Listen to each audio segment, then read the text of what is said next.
Hello, everyone. Welcome to episode 309 of the J Situation Podcast. I'm recording this on June 9th, 2026. How are all you wonderful folks doing? Yeah, I'm doing well, especially considering the day is finally here.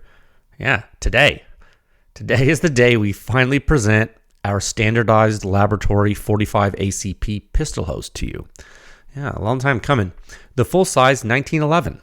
That's right, 2 world wars, as it were. And now part of the Silencer Sound standard. It took us a while to select this test host.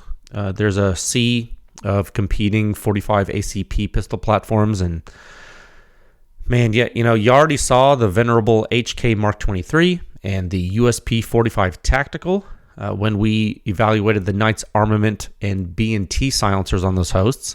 You saw that back in February, and like I told you then, those were not going to be our standard hosts. They just weren't. Those were simply used because they had to be used for that research study. It was actually required for the history and for the mechanical operation. It was foretold. And those were the correct hosts for that research program. Technically and historically, that is the reality.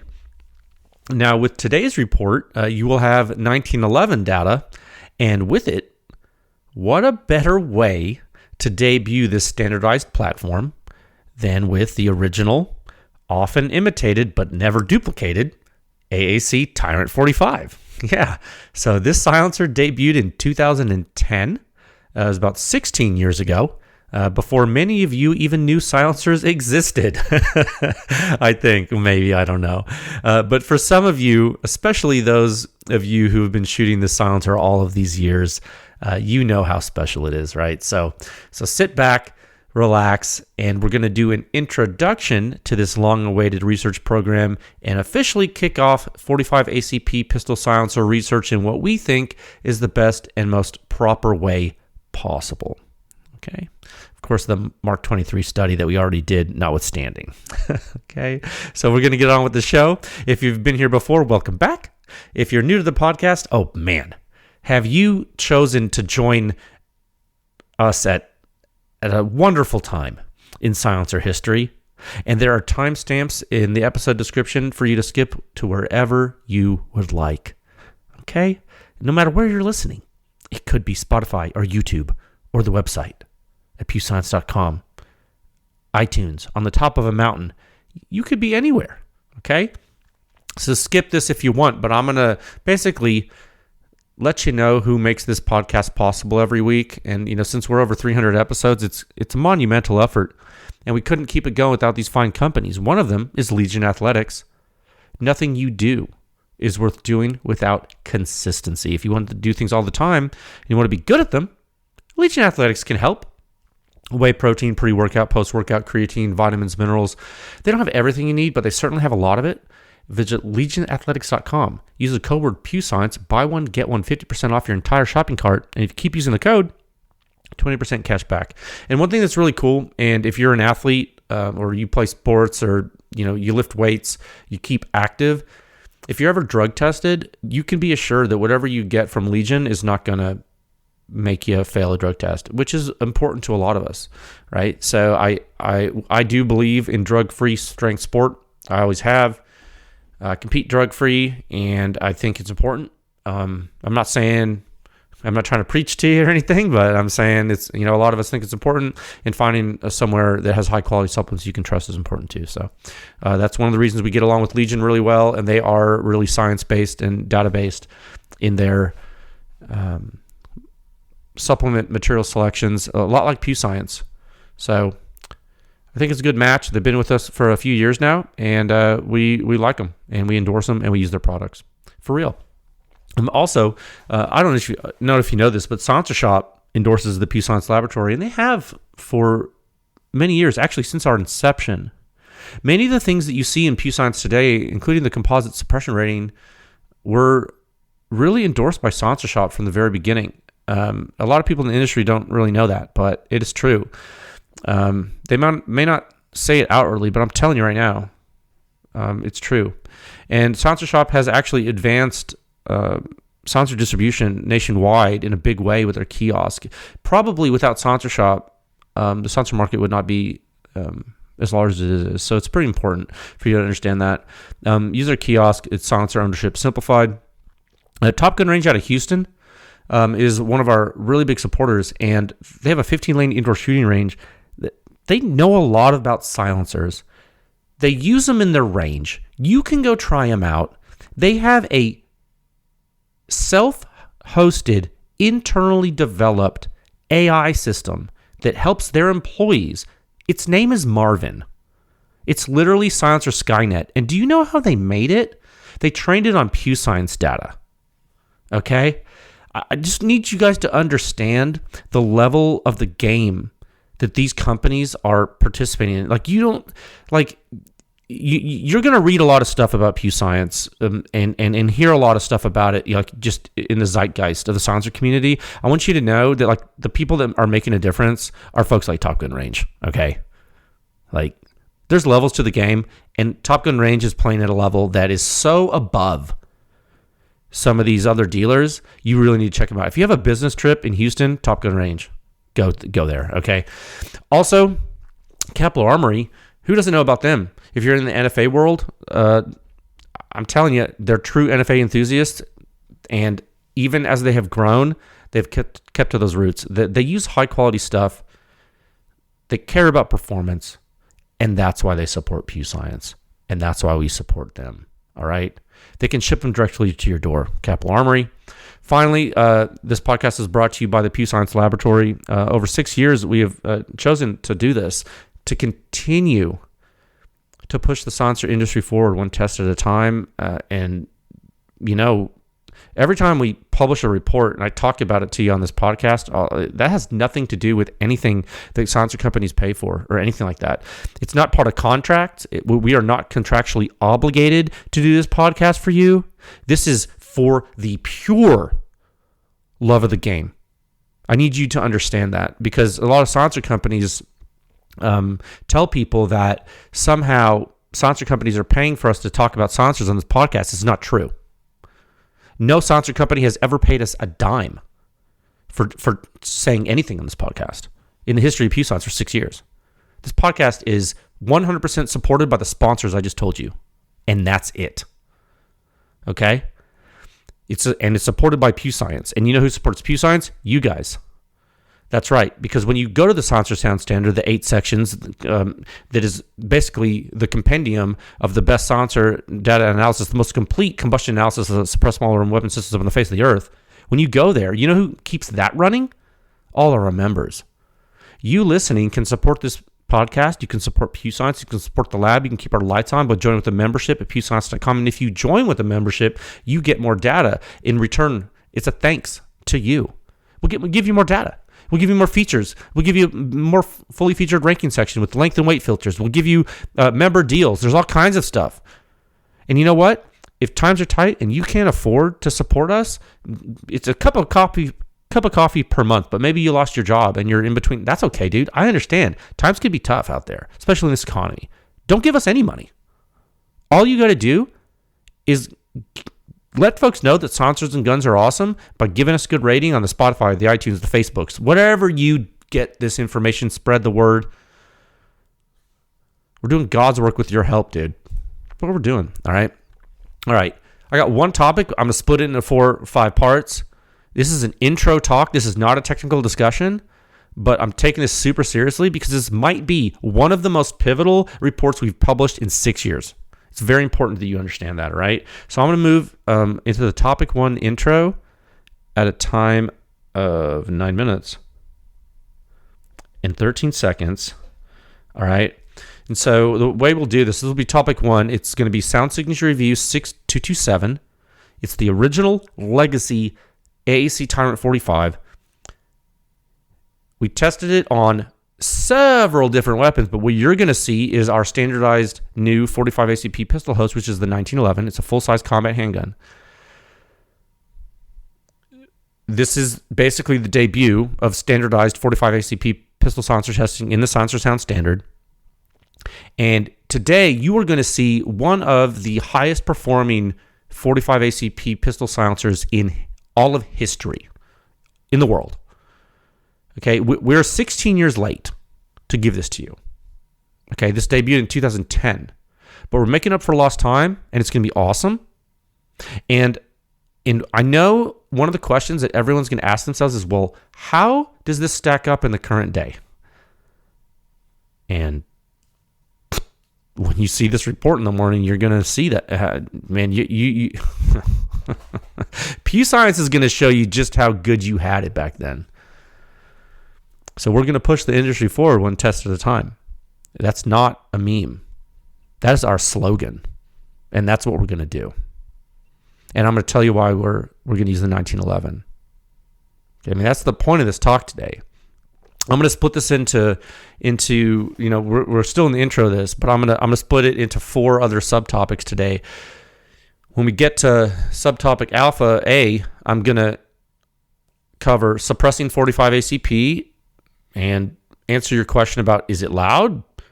But I thought it was subsonic. We're going to talk about that. Subtopic Bravo. But why male models? It's a Zoolander joke. No. Why the 1911? Oh my God, you picked an old gun? Oh my God. Why did you pick the 1911? We're going to talk about that. Subtopic Charlie. AAC Ti-RANT 45. We're going to introduce the silencer.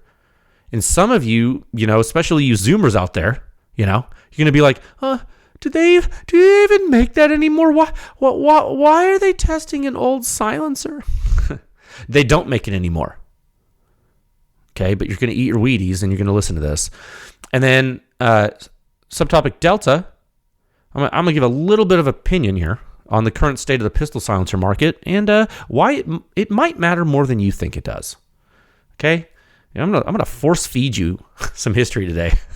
If it kills me. 1 second. And just I'm going to continue with this for a second before we move into those subtopics. I just want to say some stuff. First of all good things come to those who wait. All right, you got to learn some patience. And this NFA game, guys, this is a new breed of people. This Amazon, you're thinking, oh, I'm going to get Amazon Prime for my silencer. And while you can, you talk to Capital Armory and do whatever. I get that, dude. I get it. I get instant gratification is cool. I understand. Believe me. I love being able to go on Amazon Prime and get a tool that I needed in literally the same day in a big city. It's nuts that we have that capability. Believe me, I love modernization. I love advancement. I love capitalism. But let me tell you something. Brother. No, let me tell you something. In the silencer game, sometimes you wait a while for things. And I think waiting for Ti-RANT 45 data done right was worth it. And I also think it's worth it in the context that it's especially worth it considering what we found out during this program. And it's worth it considering all of the internal 45 ACP research we've done over the years and just haven't shown you. And we finally have a good picture of what we have. And it's funny. This is going to blow your mind. Me personally, when I first founded the lab, I was actually planning on publishing FNX 45 suppressed pistol data the first month of launch. I had half an article written on a different silencer. Because you got to remember, when PEW Science started, I was just testing all of my own silencers on my own guns just to see how this all worked because I was so sick of getting cheated by everybody. Because the silencer companies and the dealers were lying to everyone. So if you're new to PEW Science, you need to realize this started as a solution. Basically, PEW Science is the final solution. And you can quote me on that. Okay? It's the final solution to solve the silencer problem that we had for decades. It can be viewed as the final solution. And I was about to publish the FNX 45 data. And something told me to wait. Little angel told me to wait. I felt like there was more research progression that needed to be explored, especially in the different combustion regimes. I felt like starting with 45, we could do it, but I didn't feel like we knew enough in centerfire land in a high fidelity fashion to be able to speak intelligently yet. And I know that sounds weird, but if you've been following the research, I think you'll agree. We tabled it, and then we got really busy, obviously. And the research took us all over creation, and here we are 6 years later. And now it's time. And so you should consider today's talk to be an introduction to the research progression and of 45. And I think you should consider the appetizer having been the Knights and B&T Mark 23 and USP 45 tactical study, the offensive handgun program study that we gave you back in February. That was the appetizer. And you can check out report 6.214 for that at your leisure. In fact, I would go so far as to say that reading that Mark 23 report is probably prerequisite knowledge for this Ti-RANT 45 study. And if you don't have time, that's of course okay. Like, duh. And I did include some of that in the AAC report today. So you're going to see some things that, throw back to February and everything. and then when the dust settles, you're probably going to find yourself looking at both reports in maybe some disbelief, maybe some amazement, maybe just laughter. You might be laughing, because the dichotomy, like in some respects, the dichotomy is going to be staggering for you in some of this. And so I broke it down the talk into 4 sections. First, we're going to talk about suppressing 45, what to know. And, a lot of you only shoot 9, so you don't know anything about 45 at all when it comes to silencers. That's okay. We're going to talk about why we picked the 1911 at a high level, knowing that I want you to keep in mind that we're going to be looking at this more technically in next week's deep dive, as is tradition, okay? So if you're new to the podcast, you're not going to get all the technical nitty-gritty yet until you read the report, and then we talk technical to recap all together in a kumbaya next week, okay? Then subtopic Charlie, again, we're going to introduce the silencer, the Ti-RANT 45, and we're going to shame you for not having one. Kidding, kind of. And then, again, I have some thoughts on the pistol silencer market and why it matters. And I will say, I'm going to use this term, and it might make people mad, it might not be, but I think the pistol silencer market's almost a canary in a coal mine for silencer innovation. And let me tell you, I think birds are dying. All right, I think birds are dying today, to this day and age. Okay, let's get into subtopic alpha. Time 18 minutes and 5 seconds. All right, one moment. So subtopic A, suppressing 45 ACP. Is it loud? I thought it was subsonic. He said it was subsonic. I love this question. I really do. And that's why I want to talk about it like this. I love this question because it's not only a very popular line of thinking, but it's such a valuable line of thinking when you really think about it. Like, if you can navigate the answers to questions that people ask you about suppressing different cartridges, you are truly at a high level of understanding when it comes to combustion dynamics, like when it comes to blast loads, when it comes to how silencers work. Like, it's a good litmus test. Like, if you can't answer these questions, then, like, do you even know silencers? And you'd be surprised how many people who design silencers don't even understand this stuff. It would scare you, and it should scare you, because I'm glad we're talking about pistols. So, regarding 45 ACP, like, what makes it special anyway? I mean, it's pretty old. That's one thing about 45. Pretty old. It's been around a while. It's like, what's one thing it's known for besides being like really large diameter?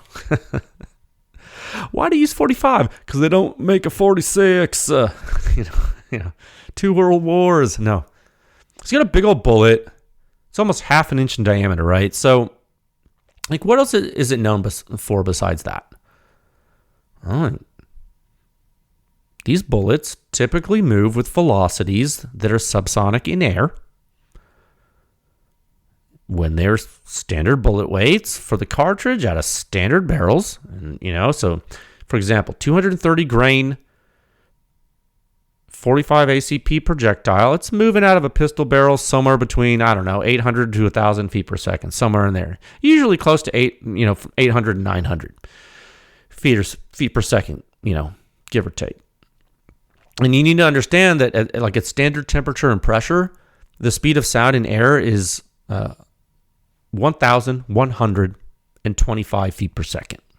At standard temperature and pressure, 1,125 feet per second. 343 meters per second. That's standard temperature and pressure. Okay. So for all intents and purposes, with most standard ammunition and weapon systems firing 45 ACP, you are in subsonic land most of the time. Like most of it's difficult not to be.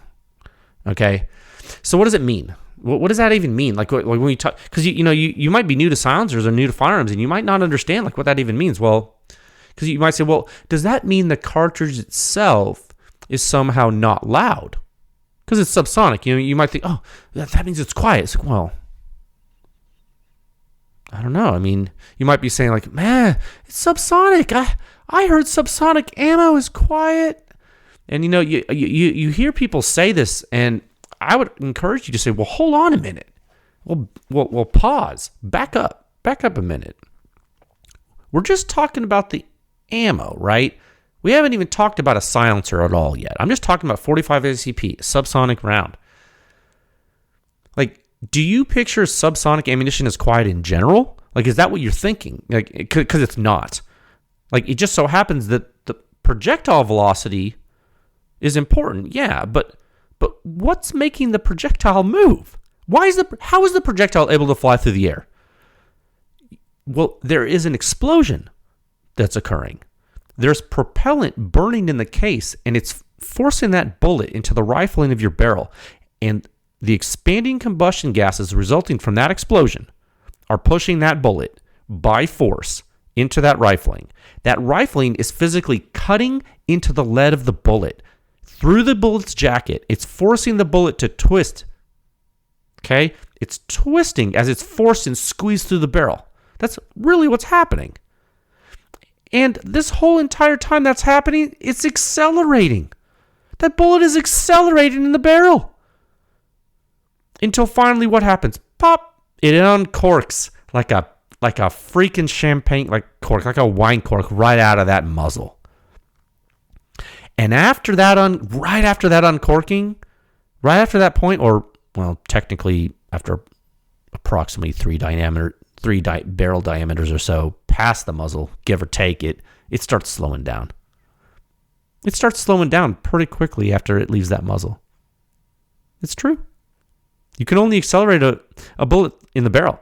Once it loses push distance, it's time to slow down. But right up to that point, it was in fact accelerating. And it was doing so purely due to expanding blast loads. That's how guns work. So now I don't know about you, but if I witness a physical phenomenon and it seems like it takes a lot of energy to make it happen, I tend not to neglect that energy in my arguments. Like when I'm discussing it with anyone, when I'm discussing it with a colleague, or when I'm discussing it with a layman. I don't neglect it. I don't neglect the energy. Like for example, I want you to really understand this. Imagine the energy it takes to squeeze a 230 grain lead projectile through a metal tube, and you're cutting it and you're forcing it to rotate in a spiral the whole time. And then you're making it exit the muzzle of the tube at around 900 feet per second. That's when you put it like that, it sounds kind of crazy. It sounds wild. That's actually a lot of energy. It really is. Okay? The energy it takes to do that is conveniently stored in propellant, and it releases that energy when it's burned. That reaction is really loud. When it hits the atmosphere at standard temperature and pressure, it forms a discontinuity in air. It forms a shock load. It's a blast load. And you will see that in the unsuppressed blast pressure and impulse plots in today's report from the 1911 pistol, just like you saw them from the unsuppressed Mark 23 and USP 45 tactical. These are blast loads, unsuppressed blast loads from 45 ACP. Okay, stick with me. So you see, when you think about subsonic ammunition, remember, it's the bullet that's moving at subsonic velocity. Okay. The gas is expanding to push the bullet down the barrel. They're moving supersonically. They are. And the blast loads that are created when that shock discontinuity is formed in free air, those are traveling sonically in the medium, like in air. So the shock load wavefront from your subsonic projectile muzzle blast is riding at the sound speed of air. It has literally nothing to do with the speed of the projectile at all. Nothing. The blast loads have nothing to do with the speed of the projectile at all. Nothing. It's irrelevant. The speed of your bullet is a downstream effect, which is irrelevant to the blast loads. It's irrelevant. I'm going to say that 100 times. Okay? So I'm saying all this to say, suppressing 45 ACP can be really easy or really hard. Just because it's subsonic does not mean that it's easy to suppress. Okay? The elephant in the room is diameter. How do silencers work at a basic level? Okay? They have to slow the travel of expanding combustion gases to atmosphere. They have to. But you're in a pickle here with your old 45, aren't you? 140 dB. No, I could wear an orange hat for this podcast. And you know what? I might do that. I should add video element, and every time I talk about 45, I should wear an orange hat. You're in a pickle. You're in a pickle with 45. Why? Well, you gotta fit that big old, almost half an inch diameter bullet through a hole. How can your silencer efficiently trap blast loads when the hole is almost half an inch in diameter? It turns out it's really hard. It's really hard. It's way harder than doing it with 9mm, especially on a pistol. That is why most effective 45 pistol silencers are so long. There is no free lunch. And we're going to talk about length of these things quite a bit as we progress through this research. It's going to be really cool. It's going to be a hot topic, I think. I'm excited. Okay? So now that you understand the task at hand, I'm setting the stage for you. We've defined the problem, right? What do you do when you solve a problem? First, you got to define the problem. Let's talk about it, right? So we talked about that. Now let's talk about the pistol that we picked to use to explain all this stuff to you, which is going to take us years. It's going to be so fun. It's going to be the 1911 at a time of 27 minutes and 59 seconds. Yeah, dude. This is going to be like super cool. All right. Where's my water? 1 second. All right. Subtopic Bravo. But why male models? If you've seen Zoolander, man. If you haven't seen it, it's good. Why the 1911? Like, why? Why? It's a loaded question. It really is. Like, I mean, we could pick anything we wanted, right? Like, like, I can do whatever I want, frankly. So why these are rhetorical questions, you know, like, why settle on the 1911? Well, you know, could have just as easily picked the Mark 23. You know, we already showed it to you. We already did it in February, right? You already have the report. And you know, if you're scared of the Mark 23 and it's too big and exotic for you, we could have easily just picked the USP 45 Tactical, right? We showed you that too in report 6214 in February. You saw both. You saw two silencers, two guns. You know, the USP 45, it's pretty common, pretty popular. You know, I mean, heck, Sanchico, when they were designing the Osprey 45, you know, that Osprey 45 silencer, they designed that to mimic the styling of the mythical AAC black box that never made it to market. That's where the Osprey came from. They wanted to copy the looks of the black box that Kevin never released. You know, they styled the exterior of the Osprey when they were doing that to aesthetically blend with the USP 45 Tactical. Okay, that's what they did. That was a goal. And so we all love the USP 45 Tactical. We all do. Hammer fired, sexy, reliable. I mean, I literally carry one every day. me personally, I carry a USB 45 tactical in a Kydex holster every day, like in my pants, dude. It's my daily carry concealed weapon I use to help protect myself and my family. Like, God forbid I should ever have to use that gun. Knock on wood, right? I hope I never have to use it. But I love it, dude. I love it. I'm confident enough to trust my life with it. I shoot all the time. I practice with it once a week. But for standardized 45 ACP pistol testing, I got to thinking, what do we want to show you? Like, what do we want to show people here? You know, and man, it was a dilemma. I tell you what, thought about it for half a decade here. You know, thought about it for years, literally. See, because there's levels to the game when it comes to suppressed pistol setups, you know. And most of you who know me know how this effort came about.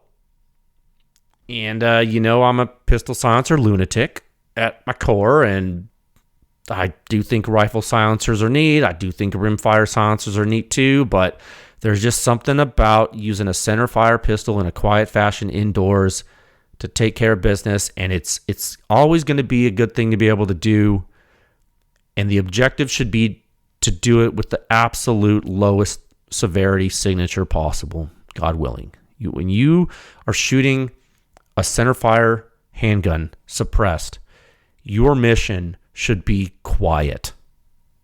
I mean, it is not a rifle situation. Okay? So the conundrum, what do we use to evaluate the silencers publicly? Do we use the loudest possible host weapon to give the most conservative answer ever? Or do we use the quietest host possible? Like two extremes, right? What would you pick? What would you pick? I mean, you could answer this two ways. You see, with semi-auto rifles, it's a complicated problem too. You want something that people use, but you don't want people to think all things are roses. So what do? Well, we use the standard untuned Mark 18 and M4. Again, both untuned. Compromised a little bit, went mid-length gas on the M4, but that's history. You can read about that. You can read about and listen to why we did that. So with our AR-15 test, you know, you get the barrel length ranges you need to understand combustion input wise, coupled with a conservative ejection port blast that's, you know, the most common, because by and large, almost all consumer and professional AR users are using untuned rifles, so it seemed like a good thing to do. Then you tune it, you get a safer answer, all's right in the world, everyone's happy. Now you move to subsonic pistol, centerfire pistol. Okay, we're talking centerfire, we're not talking about rimfire. You know, you move to subsonic pistol, centerfire, it's a different story.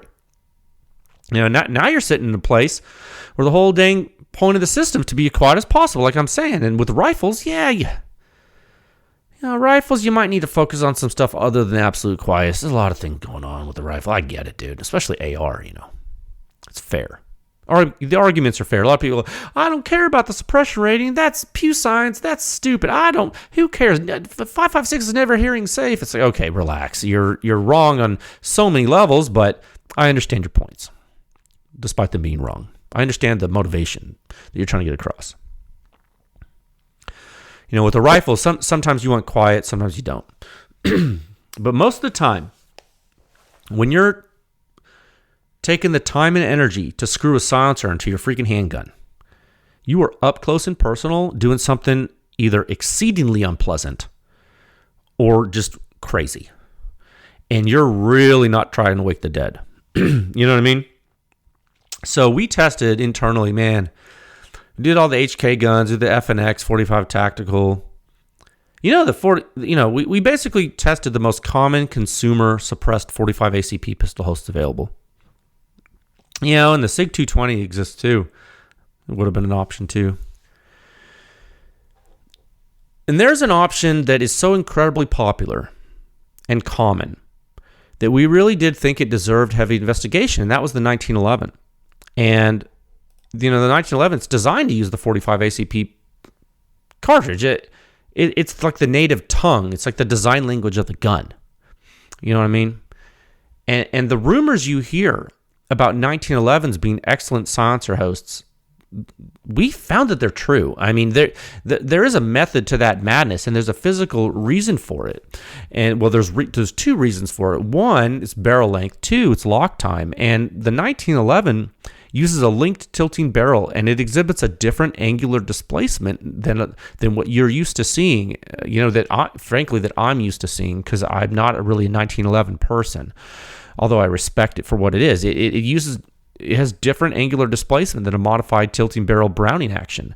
That modified Browning action that's on the HK and the Glock and the SIG and all of those things, of all the modified Browning actions, typically SIGs are usually the quietest. And when I say SIGs, I mean like the 226 and the 220. Like, I'm not talking about the stuff we don't use, the ones that go off all the time. No, talking about the hammer fire guns that we trust. The 22 series, the 22X series. Those are usually quiet silencers. When you look at the whole gamut of everything, the 1911, man, it's really, really slick from a suppressed system perspective. And in our testing, it's interesting. We took some very popular 45 silencers, and we tested them on the FN and the HK in the 1911 to get a spread. On average, now this is not always true, on average, the 1911 signatures have been the least severe at the operator's location. And again, and you've learned this over the years, in the past 6 years of us doing this publicly, you've learned some silencers deal with host changes pretty well. And some silencers are more flexible when it comes to host changes and different combustion inputs. But I'm telling you right now, like my personal gun, that I told you about, my carry gun, the USP 45 Tactical, is not as good a silencer host as a 1911. Like when you consider personnel hazard, the suppression ratings at the shooter's ear with my gun are lower than they are with the 1911 with every silencer I've tested. Okay, so this is like not like, oh, Jay's just doing what he wants because he's selfish and why haven't you tested that? No, dude, this is like, I'm telling you, the gun that I carry is not as quiet as what we're giving you here. And so you might be like, dude, you're breaking your own laws. Like, are you crazy for carrying a USP? I mean, you might think I'm crazy, but it is what it is. Like, I carry a USP for other benefits, like not pure signature reduction to my unprotected ear. That's not like, no. When I train with my gun, my own personal gun, I'm using ops core amps with NFMI plugs, double hearing protection, unsuppressed, and then I keep that same hearing protection on when I shoot it suppressed, because I shoot it suppressed every training session too. It's just part of my personal routine. If I need to shoot a shot or two or a mag at something and I don't have ears on with my gun, fine, dude, I'm good. And I'm gonna do that with my pistol. That's fine. But it's not like I'm going to shoot 22. This is centerfire 45, so just relax. I mean, that's my personal philosophy. So that's why, like, it doesn't bother me that much that I'm not carrying a stealth. I mean, it's still really quiet. It's still gonna be quiet, but like the shooter's ear, like the ejection port blast with an HK is going to be higher because it unlocks faster. It unlocks differently than 1911. Okay, so I think the 1911 is going to show you what all these silencers are capable of, and I think honestly, and this is my opinion. This is just my opinion. It could not be your opinion, but this is my opinion. I think it would be a disservice to use something other than 1911 to test 45 pistol silencers. I think that you would always wonder what performance was being left on the table if we didn't use a 1911. And I see this thrust of the research to like find the diamonds in the rough, because we really need to find the riddle of silence here. Like, this is like, guys, we gotta push the industry to make quieter 45 cans. So for pistols. And so let's find the bleeding edge is what I'm trying to tell you. So that's the command decision I made. We're going to see how it goes. I reserve the right to be wrong, but I feel like in 6 years I haven't led you wrong yet, dude. I haven't steered you wrong yet. So I thought about this for a long time.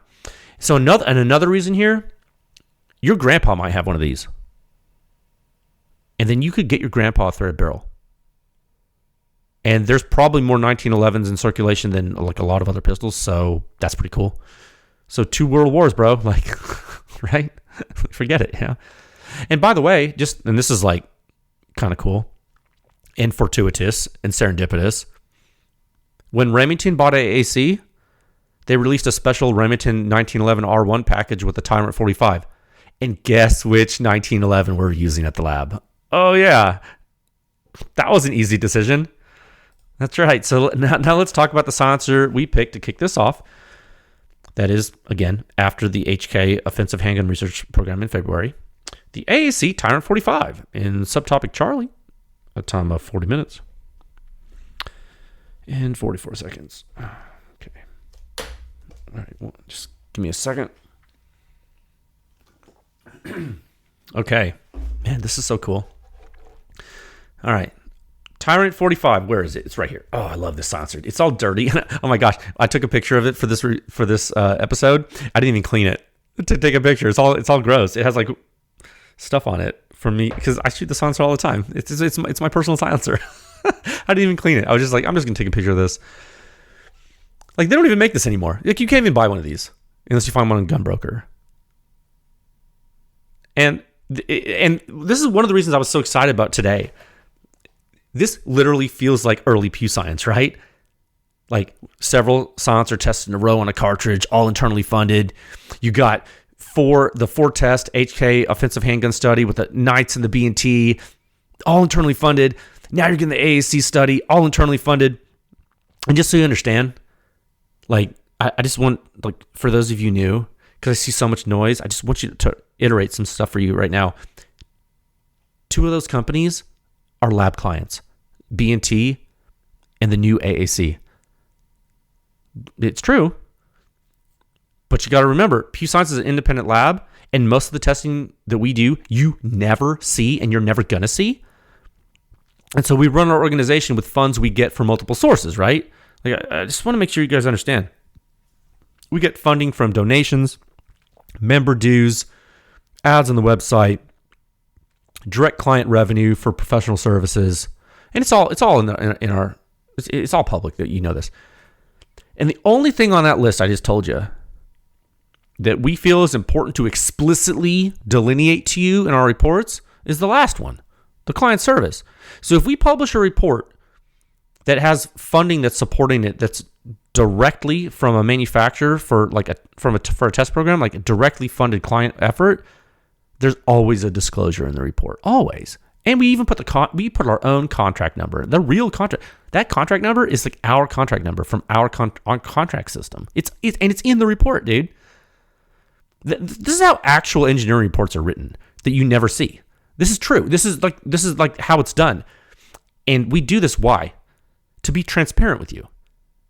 We've never hidden funding from anybody. Never. Ever. Because we have nothing to hide. We are literally the most transparent source of silencer data analysis that exists in the world. And I don't care what anyone says, you can take that to the bank. It's been public. So if anyone ever asks you about that, you get to tell them, no, you look at their frequently asked questions on their website. They're literally the most transparent. We are. And so the only people who knew we were going to publish this was actually AAC. And the only reason they knew, because they didn't fund this, the only reason they knew the new AAC, not Advanced Armament Corporation, but Advanced Armament Company, like the new one, is because I told them on the phone last week, because they're a client, we were talking about something else that has nothing to do with this. And I was like, hey, by the way, we're probably going to publish a Ti-RANT 45 report. They're like, what? Yeah. Because they don't even make the silencer anymore. I just told them because I thought it was cool. All right. This is like literally, for those of you who listen to this podcast from the very beginning, do you remember what we used to do before we had like 1 or 2 clients, or not even any. In the beginning, we had no clients. And what we used to do was I'd be like, well, we were releasing this silencer and I called the company and they were really cool about it. Or I'd tell you, well, we're releasing the silencer and I called the company and they were not happy, or you know what I mean? Like it was just like, and then I just stopped telling them because it became like really, really a problem. So I was like, well, I'm just not gonna tell them at all. And so this kind of feels like that. It's like a throwback. I'm going back down memory lane. And so we tested the silencer because if you have been paying attention for the past 16 years, you would know there are two 45 pistol silencers that really matter. Like really in the past 30 years of silencer history, there's really two 45 cans that actually like matter. It's the Knights can and the Ti-RANT 45 from AAC. Like, I'm not trying to hurt feelings, but like, don't say, oh, the Gemtech Black Side. No, shut up. Silencer Cool Osprey. No, enough. The Knights can and the AAC are the ones that are like the benchmarks, right? I mean, it just is. Like, there's no other 45 ACP pistol silencer in the big scope of things that really matter historically. There might be that we haven't tested that you will see, but when you make the timeline really long, it's these two. And there were others out there, of course. And you say, well, how great were they? It's like, no one's talking about them right now on this episode. Can't be that great. No. We've had time though, dude. It's 2026.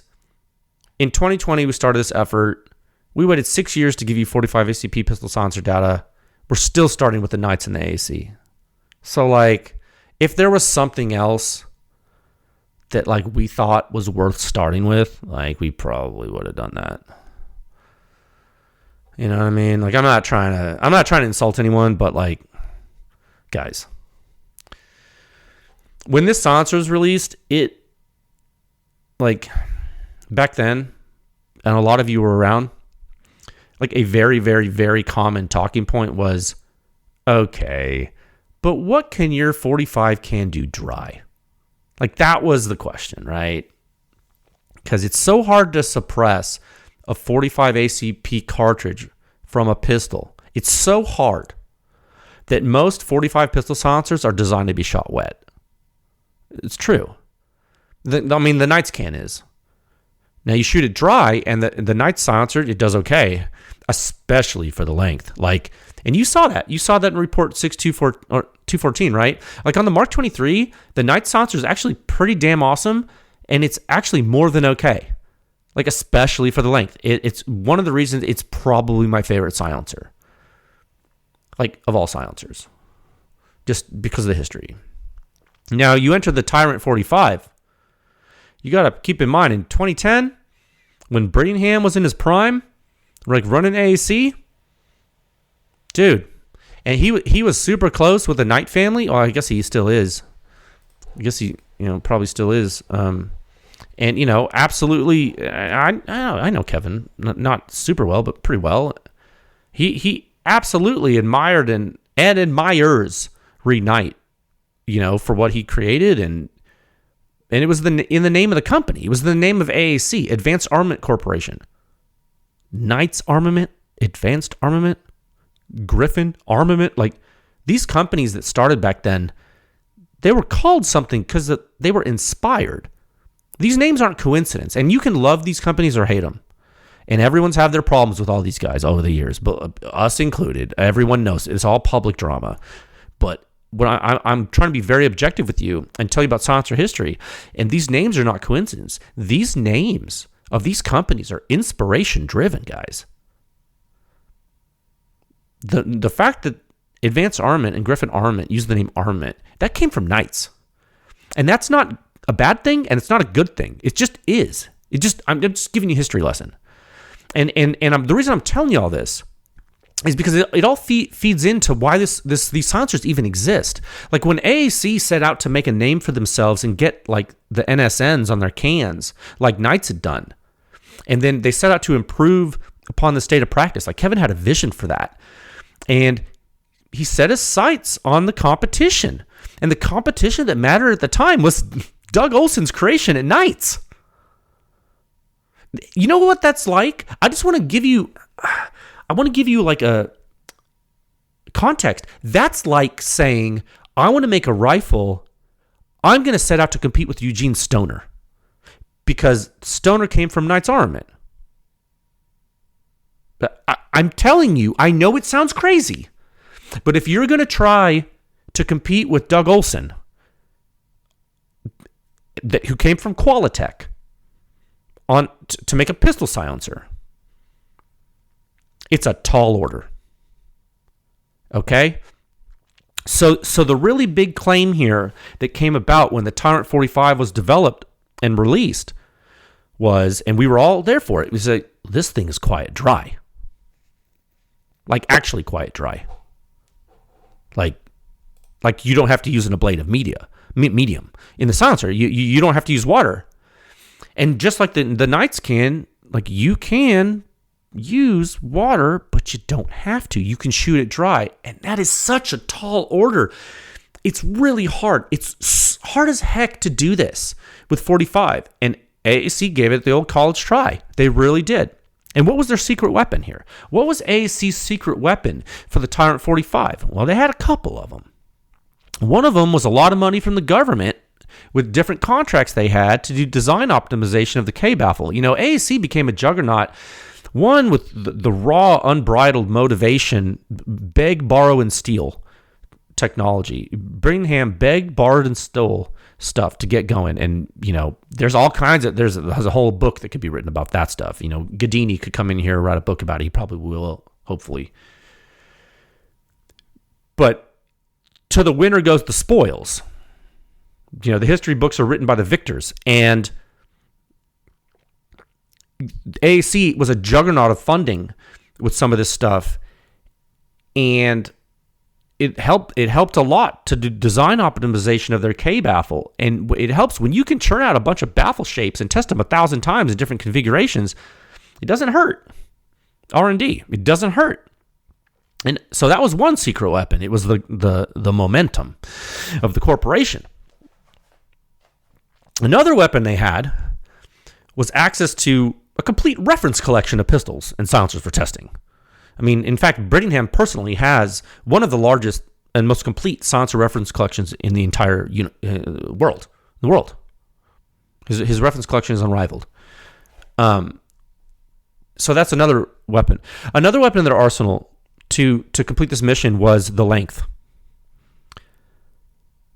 of the silencer that they picked, and by extension, and this is important, the material knowledge and the lessons learned from the rest of the industry with material choices. This is a time when silencers are really evolving, and you know a lot of things you see nowadays you don't know where they came from, and there's lessons learned in here that people probably still make mistakes with. They knew that they needed steel where it counted. They knew they could use aluminum very intelligently if they had the right alloy, the right tempering, and they knew that there was always a material they could use. It was going to drive up costs, but they knew to get to their weight goal, they could use titanium. And the reason that was important was because of the length. Remember, it always goes back to length, guys. They knew that they were going to have to go long if they were going to truly make it quiet dry. They had to go long. There's just, with the tech at the time, and even now, it is super duper hard to not go long on these things to be quiet because of that almost half an inch hole in the dang, like I've been talking about for the past hour or whatever. So they did 8 3/4. 8 3/4 inches long stainless steel piston housing, stainless steel piston, stainless steel blast baffle, super key, super important. Like I said, stainless steel where it counts. Then what did they do? They went 70-75 T6 aluminum for the rest of the baffles and the end cap. Wait, was T6 the tempering? I don't know. It was 70-75 alloy. It might have been T6 tempering. I don't remember. Definitely 70-75 for the baffles and the end cap. Excellent choice. Then what did they do for the tube? Grade 9 titanium. And the rest is history, really. I mean, that's what they did. Ti-RANT 45 was born, and it was, by all accounts, in the year of our Lord 2010, The humdinger of humdingers, dude. When that silencer came out, brother and sisters, I am telling you, when that silencer came out in 2010, I have yet to encounter an owner of this silencer that doesn't love it. I have yet to. To this day, it is going to be extremely difficult for you to beat the performance of the silencer. I am telling you, it is going to be extremely, like, you don't even understand. You might come close. But all in every metric, boy, howdy, do you have a tall order ahead of you. This thing is 16 years old, but it's going to be kicking butt and taking names for quite some time. Mark my words. I can assure you, if you worry about technology obsolescence, if you own a Ti-RANT 45, congratulations. You're going to be future-proof for a while. Some stuff might beat it, but it's not going to be crazy. You have a humdinger. I promise. So when you see the hazard map, we made a hazard map, of course. It's so cool. When you see the hazard map and you see the suppression ratings of this thing on 1911, that literally the 1911 that we bought for the lab came with the silencer. It's a package deal. Came in a little Pelican case I bought. I bought it for the lab as a historically significant artifact. When you see this dang hazard map, you're going to rub your eyes, make sure you're not seeing things. Remember, this is a full power spear Lawman ammunition, my friends, just like when we tested the Mark 23 in USP. And just like when you switch cartridges to 9mm, we use spear Lawman for that too, but the 147 grain for the 9mm. We don't use fake downloaded wussy ammo to test at PEW Science. We don't use fake ammo at PEW Science. We use real ammo. We don't use fake ammo. We use real ammunition for real silencers for real people. And the Ti-RANT, it's a force to be reckoned with. I cannot wait for you to see this. It's exciting. This is literally like you're in a time capsule, but with modern science and engineering, like evaluating something. Imagine going back in time 16 years and seeing what we're going to show you. Dude, the internet would break. You're like, oh my God. They could do this for silencers? Oh my God. I know. It's so cool that we can do this. I wish we could go back in time and do it. So, of course, we're going to be back next week to do a deep dive, talk about the wonders of the silencer. And when I told you I talked to AAC and I told them we were going to publish this, I begged them to make this again. Maybe they'll listen to me. I don't know. I begged them. I said, please make it. And one of the reasons why I want people to have the opportunity to have this again. Oh my God. How people are like, oh, bring back the clone, right? This, and bring back the clone that, so we could do clone this. No, you don't understand. You shouldn't bring this back for clone purposes. You should bring this back for performance purposes because it's better than some of the other silencers that people have been buying for years. Sad. Yeah, maybe they'll listen. I don't know. That brings us to our final subtopic for today, subtopic Delta. The time 58 minutes. And 11 seconds. All right, 1 second. And I just want to... This final subtopic is a little bit of a soapbox, but it's also some food for thought. Maybe we think about, maybe we revisit this conversation later, but I wanted to talk about the current state of the pistol silencer market. I think why it matters more than a lot of people think, and I really do see pistol silencer technology as a canary in a coal mine. That's what I see. Like why do I, as a silencer consumer, have to wait decades between meaningful pistol silencer technology advancements? Why? Why do I have to wait so long for that? Look at the silencer sound standard. Before the Cat SC and the Data Mojave 9, what were we doing with 9mm pistols, guys? What were we doing? We had the AAC Ti-RANT 9. We had the CGS Mod 9. We had the Microtech. Stuff like that. We had those three. Let's be real, guys. What? You want to use a silencer code Omega 9K? Oh, okay. That's cute. Yeah, no, miss me with that, dude. Omega 9K. So many people sing its praises. I heard Brittingham sing its praises once. I was like, what are you talking about? Omega 9K is a good silencer. I'm like, what are you talking about? High back pressure. Not quiet. What are you talking about? It's like, you look at 45, it's on the website. Go look at the omega 9K data if you want. You look at 45 ACP. What has everyone been doing? Like biding their time? Like, I mean, there's a lot of stuff we have. I mean, maybe they're waiting for us to test it. I don't know. Like, there's other stuff. I mean, are there not like interested silencer users for 45? Like, I think it needs to advance. Like, I'm not waiting another 16 years.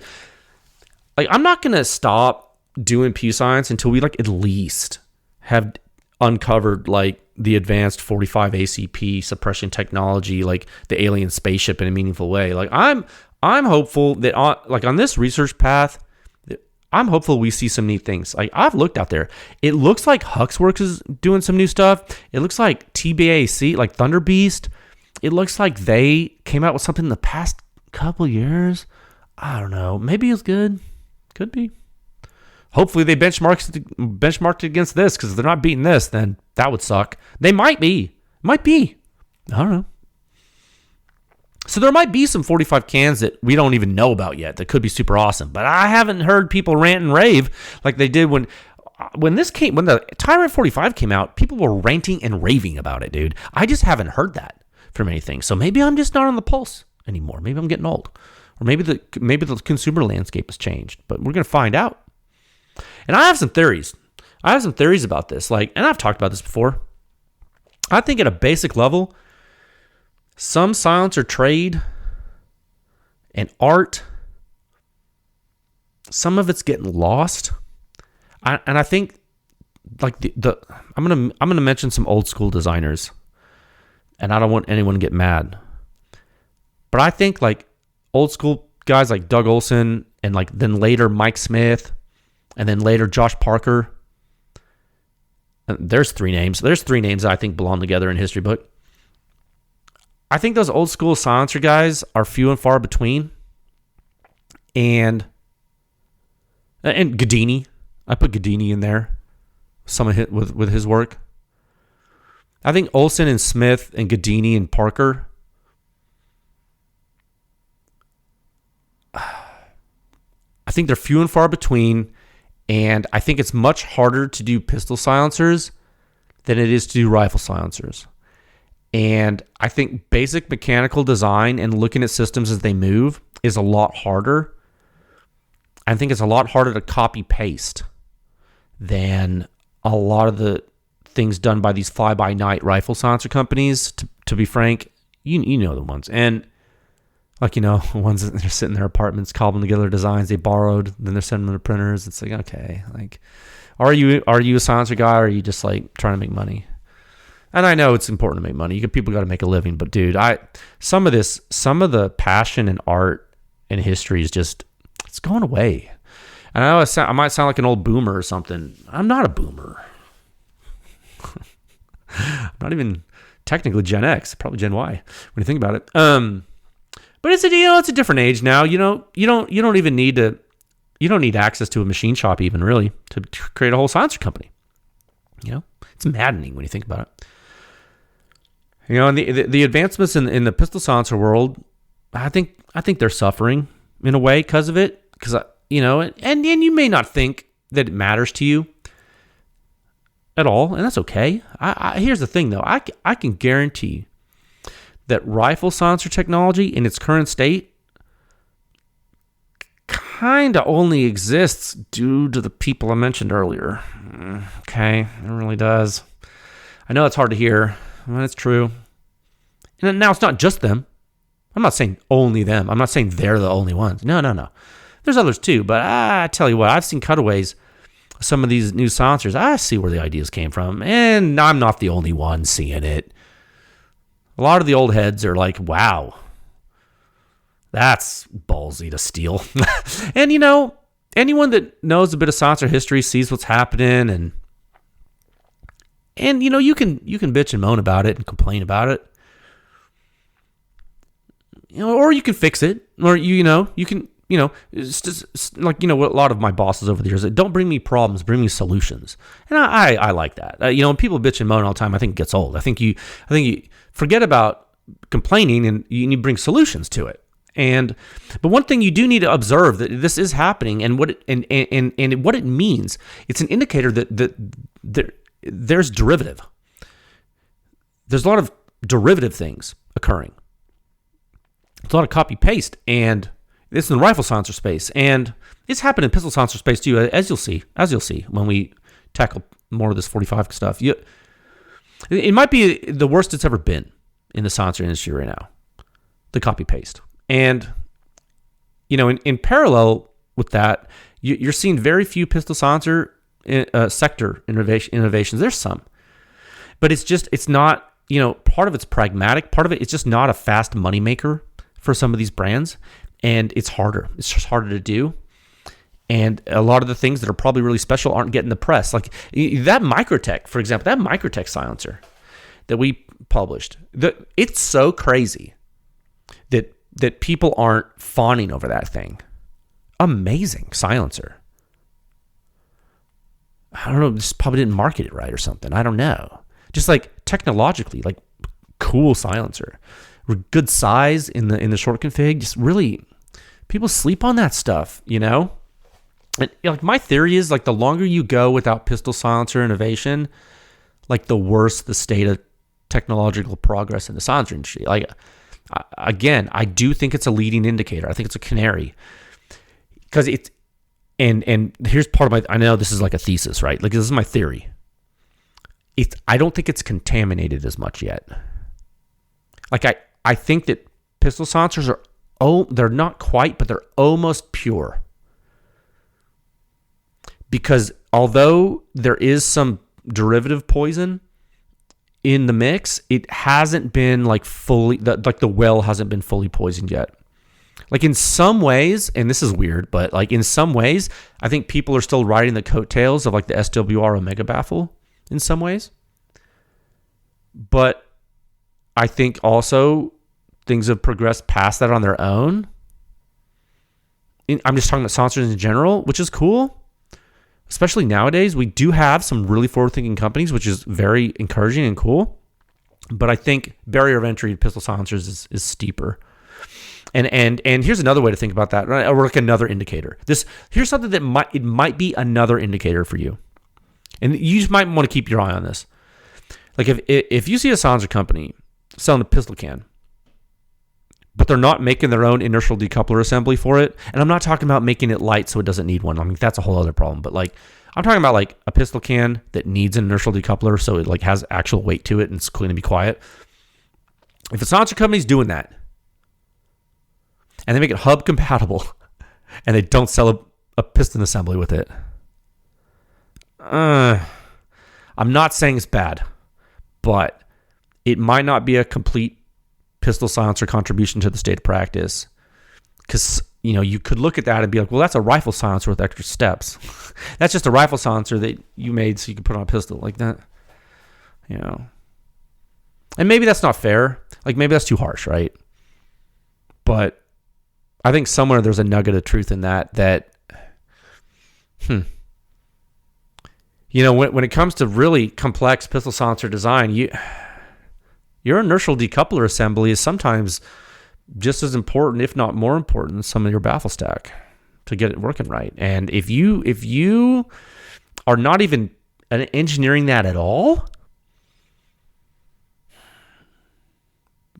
it's either you thought like the hub mountable booster assembly that so-and-so sells was the perfect one, and you based your thing on that, or you just didn't try. And that might be okay. But is that how we make progress? Maybe not. You see what I mean, Jelly Bean? So I think all pistol silencers should be made to function on real pistols, and the inertial decoupler should be part of the design. And if you want to shortcut it by using someone else's assembly, that's okay. But you might not innovate, and you might stagnate progress. And you might create a situation where we're waiting another 16 years. And so, again, leading indicator, I think it matters. As we tackle 45 ACP pistol, as we tackle this in the research, and as we also continue with 9mm pistol in parallel, we might We might see some slow forward progress. We might see some jumps. What if there's like an asymptotic jump, a step function? What if there's a step function in performance that we just missed? I'd be thrilled. Okay? So send your suggestions on what to test. I want to know. We'll test the Thunder Beast. We'll test the Huxworks. I don't care. Test them all. I don't care if they don't want to come to us. We'll do them ourselves. I don't care. It's important enough. This is important. You know how many freaking rifle silencers we have on this website in 5.56? I'm getting sick of it. We're going to do them. Plus, it keeps the lights on. If they keep paying us to do them, perfect. And maybe there's, things like the Tisha come out and they'll blow your mind. We never would have tested that silencer unless they came to us. Looked like a dang...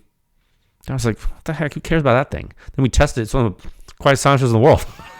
So the things work. The model's working. PEW Science model's working. But don't get me wrong. We're going to do this 45 stuff because we got to. And because if we don't test all these 45 silencers, we're just never going to get anywhere. And I know it took a long time, but now we have the tools at PEW Science, especially with the hazard maps, especially with our combustion research. I think we have the tools to really do this right. I think pistol silencers are the most complicated, and I think our chops are sharp now. Okay? So don't get angry at us if progress looks like it's not happening. Like if you see a bunch of stuff that doesn't perform well. That's not our fault. But you just be glad we're talking about it, okay? Because I'm not going to let these pistol silencers die. I'm not going to let them die. Okay? So enjoy this report. You have been so patient, and you have earned this. And please send your suggestions of what 45 ACP pistol silencers to test. Because remember, PEW Science is the only one testing full combustion regime for pistol. No one else is doing this.